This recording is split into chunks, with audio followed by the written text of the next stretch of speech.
যত লাগে ততবার হাই কেয়ার ডাইপার। আমার সোনামণির সুরক্ষা তো আমার হাতে, মা হিসাবে আমি তাই কেয়ারফুল। হাই কেয়ার ডাইপার, মোর দেন কেয়ার।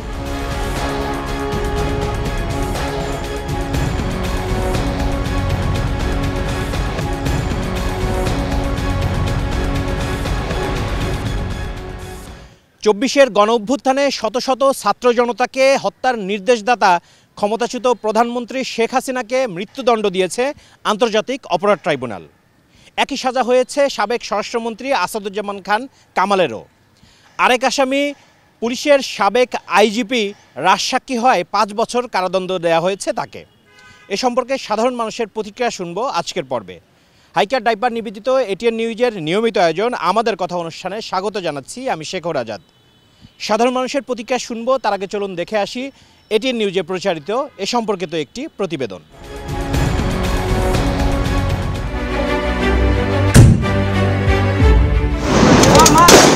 24 জুলাই আগস্টের ঐতিহাসিক গণ অভ্যুত্থানে 1400 ছাত্র জনতাকে নির্বিচারে হত্যা করা হয়। আহত হন 25,000-এরও বেশি আন্দোলনকারী। এই পরিসংখ্যানের ভিত্তিতেই ক্ষমতাচ্যুত প্রধানমন্ত্রী শেখ হাসিনা, সাবেক স্বরাষ্ট্রমন্ত্রী আসাদুজ্জামান খান কামাল ও পুলিশের সাবেক প্রধান চৌধুরী আবদুল্লাহ আল মামুনের বিরুদ্ধে মানবতাবিরোধী অপরাধের মামলার বিচার হয় আন্তর্জাতিক অপরাধ ট্রাইব্যুনাল 1-এ। সোমবার দুপুর 12:30টায় বিচারপতি মোহাম্মদ গোলাম মর্তুজা মজুমদারের নেতৃত্বাধীন 3 সদস্যের আন্তর্জাতিক অপরাধ ট্রাইব্যুনাল 1 ঐতিহাসিক এই মামলার রায় পড়া শুরু করেন। আদালত তখন লোকে লোকারণ্য। প্রায় 2.5 ঘন্টার মাথায় শেখ হাসিনা ও আসাদুজ্জামান খান কামালকে মৃত্যুদণ্ড ও চৌধুরী মামুনকে 5 বছরের সাজার রায় দেন tribunal 1। Sheikh Hasina second count killing 6 persons at Sankarpur of Dhaka, which was committed in contemplation in furtherance by virtue of her order, that is the crime against humanity. On another count for causing the killings at Ashulia of Sabar, killing of 6 persons. For all these 3 counts we have decided to inflict her with only one sentence, that is sentence of death. আজকে চূড়ান্ত রায়ের পর্বে এসে আদালত এই 5টি চার্জকে 2টি চার্জে রূপান্তর করেছেন এবং প্রথম চার্জে আসামি শেখ হাসিনাকে দোষী সাব্যস্ত করে আমৃত্যু কারাদণ্ড দেওয়া হয়েছে। দ্বিতীয় চার্জে মানবতা বিরোধী অপরাধের দায়ে তাকে দোষী সাব্যস্ত করে মৃত্যুদণ্ড প্রদান করেছেন। অপর আসামি আসাদুজ্জামান খান কামালকে 2টো কাউন্টেই দোষী সাব্যস্ত করে তাকে মৃত্যুদণ্ড প্রদান করেছেন। তবে এই মামলার আরেক আসামি সাবেক আইজিপি চৌধুরী আবদুল্লাহ আল মামুন শেখ হাসিনা ও আসাদুজ্জামান খান কামালের মতো একই অপরাধে দোষী সাব্যস্ত হয়েছেন, কিন্তু রাজসাক্ষী হয় তাকে মাত্র 5 বছরের সাজা দিয়েছেন ট্রাইব্যুনাল। রাজসাক্ষী হিসাবে আদালতে মামলার ভেতরের সবচাইতে গুরুত্বপূর্ণ ইভেন্টগুলো সাক্ষী হিসাবে আদালতের সামনে তুলে ধরেছেন, আদালতকে সত্য উদ্ঘাটনে সাহায্য করেছেন। সেই জন্য তাকে তার ব্যাপারে আদালত লিনিয়েন্ট ভিউ নিয়ে তাকে 5 বছরের কারাদণ্ড দিয়েছেন। রায়ে ট্রাইব্যুনাল শহীদ পরিবারকে এবং আহতদের ক্ষতিপূরণ দেওয়ার নির্দেশনাও দিয়েছেন। সাজাপ্রাপ্ত আসামি শেখ হাসিনা এবং আসাদুজ্জামান খান কামালের যত সম্পদ বাংলাদেশে আছে সকল সম্পদকে বাজেয়াপ্ত করে রাষ্ট্রের অনুকূলে ন্যস্ত করা হবে। ট্রাইব্যুনাল রায়ের পর্যবেক্ষণে বলেছেন, জুলাই গণ অভ্যুত্থানে নিরস্ত্র মানুষের উপর ব্যাপক মাত্রায় ও পদ্ধতিগতভাবে মানবতা বিরোধী অপরাধ হয়েছে। শেখ হাসিনা সহ 3 আসামি জেনে শুনেই এই অপরাধ করেছেন। শহীদরা ন্যায় বিচার পেয়েছেন, রাষ্ট্র ন্যায় বিচার পেয়েছে এবং আগামী প্রজন্মের প্রতি দায়বদ্ধতা পরিশোধের স্বার্থে এ রায় একটি যুগান্তকারী রায়। এ রায় ভবিষ্যতের জন্য একটি বার্তা। মামলার 3 আসামির মধ্যে শেখ হাসিনা ও আসাদুজ্জামান খান কামাল পলাতক, ভারতে অবস্থান করছেন তারা। তাই রায় কার্যকর করার জন্য তাদের ফিরিয়ে আনার বিষয়ে ইন্টারপোলের সহযোগিতা নেওয়ার কথা জানান চিফ প্রসিকিউটর ও অ্যাটর্নি জেনারেল। এটা রাষ্ট্র আইনিভাবে যা যা করণীয় সব করবে এবং ভারত সরকার যদি আইনের শাসন, ন্যায় বিচারের প্রতি শ্রদ্ধাশীল হয়, তারা সেই আসামিদেরকে ফেরত প্রদান করবেন এবং তাদেরকে বাংলাদেশে ফেরত আনার মাধ্যমে তাদের উপরে যে সাজা দেওয়া হয়েছে সেটা কার্যকর করা যাবে। এই মামলায় ট্রাইব্যুনালের পূর্ণাঙ্গ রায় প্রকাশের পর দণ্ডপ্রাপ্ত আসামিরা আপিল করতে পারবেন, তবে পলাতক থাকলে সেই সুযোগ পাবেন না শেখ হাসিনা ও আসাদুজ্জামান খান কামাল। রাষ্ট্রীয় খরচে শেখ হাসিনা ও আসাদুজ্জামান খান কামালের পক্ষে মামলা পরিচালনাকারী রাষ্ট্রনিযুক্ত আইনজীবী জানান, তিনি এই রায়ে কষ্ট পেয়েছেন। এই রায়টা ভিন্নভাবে হইলেও হইতে পারত।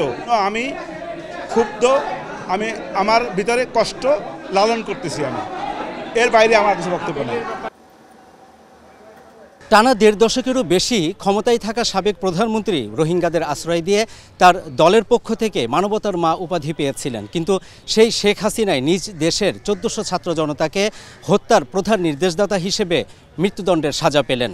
শুধু বাংলাদেশ নয়, বিশ্বের ইতিহাসে এই প্রথম কোনো নারী প্রধানমন্ত্রী মৃত্যুদণ্ডের সাজা পেলেন মানবতা বিরোধী অপরাধে। এই রায় কার্যকর করার বিষয়টি নির্ভর করছে শেখ হাসিনার দেশে ফেরার ওপর। জাভেদ আখতার, এটিএন নিউজ, আন্তর্জাতিক অপরাধ ট্রাইব্যুনাল, ঢাকা। প্রতিবেদনটি দেখলাম, এবার চলুন শুনে আসি সাধারণ মানুষের প্রতিক্রিয়া।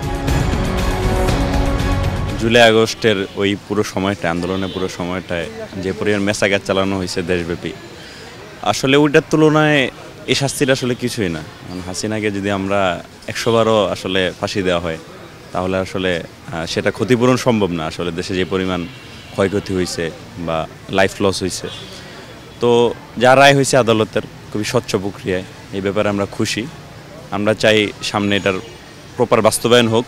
সালাউদ্দিন কাদের চৌধুরী যেমন বলছিলেন যে এই ট্রাইব্যুনাল যেন স্থায়ী হয় এবং এই ট্রাইব্যুনালেই হাসিনার যাতে বিচার হয়, এবং সেই বিচারটাই হয়েছে এখন ট্রাইব্যুনালে, এবং স্বচ্ছতার সাথে হয়েছে। আগেরবারের মতো শাহবাগ কায়েম করে বিচার প্রক্রিয়াকে প্রেশারাইজ করে কোনো রকমের বিচার হয়নি, জাস্ট বিচার তার নিজের গতিতে চলছে। আমরা এটার জন্য যথেষ্ট পরিমাণ খুশি।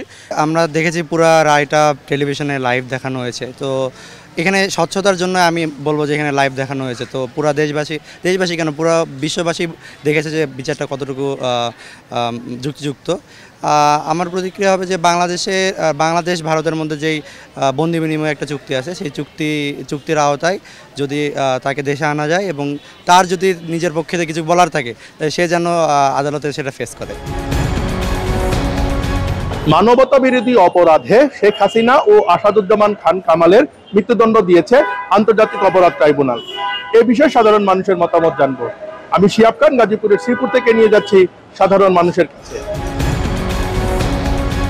গতকালকে যে রায়টি হয়েছে সেটি শুধু কোনো প্রতিহিংসামূলক নয়, সেটি হচ্ছে ন্যায় বিচার প্রতিষ্ঠার জন্য হইল যে রায় কালকে ঘোষণা হয়েছে সেটা দ্রুত কার্যকর করা দাবি জানাচ্ছি বাংলাদেশ সরকারের কাছে। এবং এই রায় কার্যকর হলে জুলাই আগস্টে প্রায় ১৬০০র মতো মানুষ নিহত হয়েছে। প্রত্যেকটা নিহতর পরিবার অন্তত পক্ষে হলেও কিছুটা সান্ত্বনা পাবে যে তারা ন্যায় বিচার পেয়েছে, এবং এই রায় কার্যকর হলে পরবর্তীতে কোনো সরকার যাতে এরকম ফ্যাসিস্ট হয়ে না উঠতে পারে তারও একটা দৃষ্টান্ত স্থাপন হবে, এটা আমরা আশা করছি। শেখ হাসিনা সরকার যেসব ছিল সেই স্বৈর শাসকগুলি করেছে, ছাত্র জনতা হত্যা করেছে, ন্যায়ের বিচার হয়েছে, সাধারণ মানুষের আক্ষেপ বিচার হয়েছে।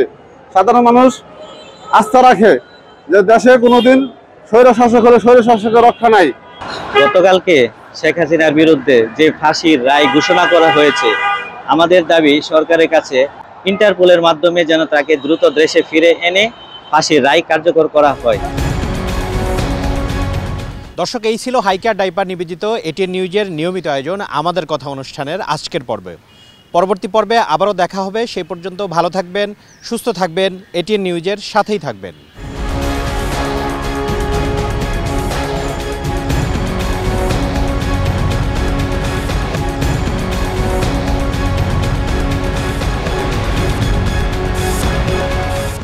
আমাদের কথা সৌজন্যে হাইকেয়ার বেবি প্যান্ট ডায়পার।